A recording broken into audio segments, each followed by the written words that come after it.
Hello, I'm Grady Booch, and this is my column on computing, the stories we tell ourselves.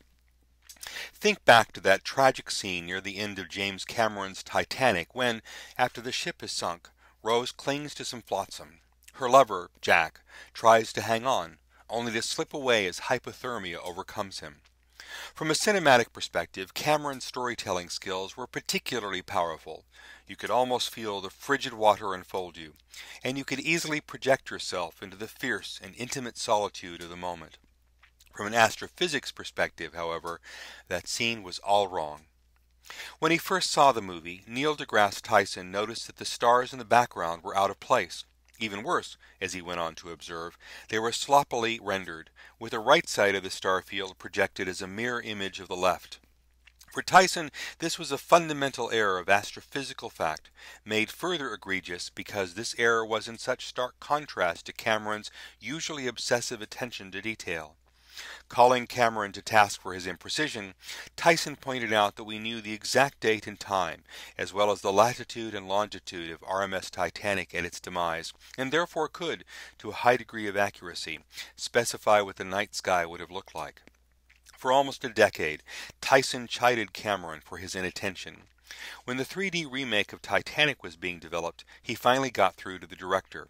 Now, when you see the remake, you can be content in knowing that Jack no longer dies under an alien sky. Consider next Steven Spielberg's Jurassic Park. Here we have a techno-thriller that teases our imagination with the implications of cloning when carried out by an evil, immoral, and somewhat incompetent genius, to wit, the antagonist John Hammond. Of course, being a thriller, events quickly spiral downward once the dinosaurs get loose, and it's a fun popcorn escape to get pulled into the journey back to stability. As a computer scientist, however, I found myself laughing at the most inappropriate times. For a moment, project yourself into the role of Lex, a 12-year-old girl in the middle of some serious life-threatening chaos. The velociraptors are after you, people are being munched on in the most unsavory fashion all around you, and you have no weapons with which to defend yourself. Stumbling into the park's control room, what do? Well, being an expert hacker at such a tender age, you glance at a computer screen and observe, "It's a Unix system! I know this! It tells you everything!" Lex quickly hacks into the Jurassic Park online system, JPOS as it's called in the movie, thus setting into motion the events that bring the park back under control. To quote actor and Twitter superstar George Takei, "Oh my."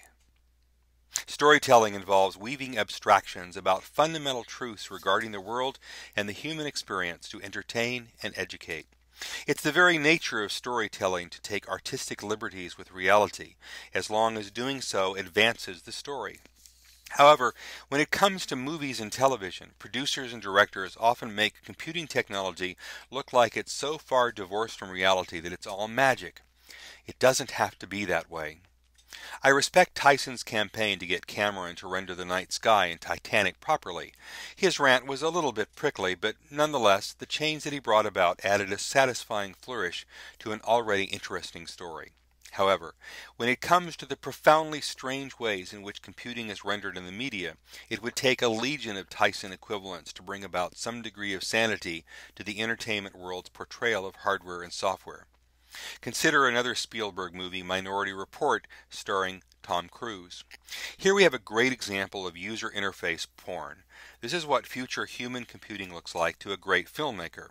Now, to his credit, Spielberg tried really hard to get it right, and he was doing so in a context that far predated our contemporary hyper-connected world of gesture-driven tablets.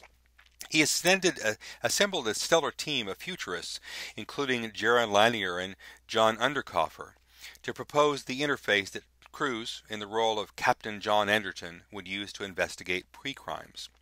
In the movie, Anderton uses gestures that any iPad user would find familiar today, for example, pinching and stretching, but the overall effect is unnatural thanks to the user interface phenomenon known as gorilla arm, a term that refers to the uncomfortable feeling you get in your arms when trying to manipulate a large touchscreen for a prolonged time. Further stretching the imagination is the fact that this advanced user interface is curiously stupid. The desktop image falls apart when Anderton goes to shake a colleague's hand, and strangely inconsistent. Why does Anderton have to pick up a ball that lazily rolls down a tube, a physical object representing the pre-crime in an otherwise fully virtual environment? Others have collected the more entertaining ways in which movies and television portray computing.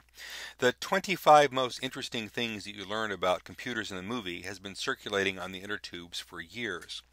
More recently, the good folks at the Den of Geek have generated another list of the things that movies think computers do. Two items on that second list particularly resonate with me. The ability to zoom and enhance any digital image. Many of the television crime dramas particularly engage in this magic as a significant plot point. And the fact that software and hardware are portrayed as infinitely compatible. In what universe can a developer working for a cable company develop a virus that can infect the computers of an alien species as in Independence Day?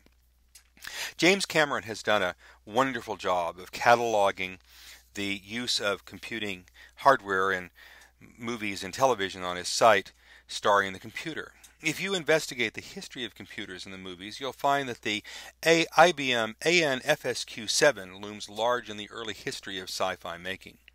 This computer was actually part of the Semi-Automatic Ground Environment, or SAGE system, and the massive scale of its front panels, together with its propensity for lots of blinking lights, made it perfect for movie making. For you budding filmmakers out there who want to direct your own techno-thriller, you too can rent such ancient computers from any number of places. Woody's electrical props in Hollywood is among my favorite in this space.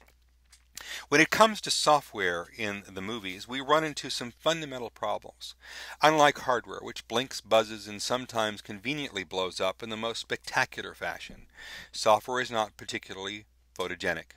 In fact, to the movie maker, software is positively boring. John Graham Cumming has cataloged many examples of source code in the media. What you'll find is if you peruse his Tumblr articles is that the storytellers tend to grab random code that at least feels like real software to a non-technical audience. That's understandable. Movie making is mostly about feelings, not facts, so if it looks good, that's good enough, which explains a lot about CGI-fueled movies that are heavy on effects but staggeringly thin on plot or character development. I can accept that illusion, but I'm especially disappointed in a Neil deGrasse Tyson sort of way regarding the way that the process of programming is portrayed. It either looks like the frenzied activity of pizza-fueled post-teens, as shown in Sorkin's The Social Network, or some magical feat that really smart people can do all the time, every time, if and only if they know the proper magical incantations. The magic of software is no more evident than in a movie such as Sim 1 or Simian, or the more recent Her, where everything computerish, especially sentient computerish things, is just a simple matter of programming. I accept that late-night pizza-fuel development happens all the time, but as a developer I also recognize it's only a small percentage of the reality of sustainable professional development.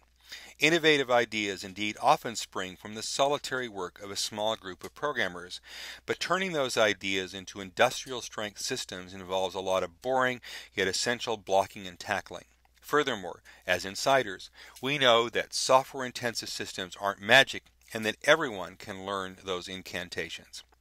And that's the key to realistic storytelling involving computing. We must certainly celebrate what computing does to advance the human experience, but at the same time, we must demystify the inner workings of the technology itself. To that end, I'm delighted by the Hour of Code project from code.org because this is part of the journey of making computing an essential life skill. Still, there's much more work to be done. We must continue to tell the story of computing in a way that invites the public behind the curtain and gives them the tools to contribute to their own unique life stories.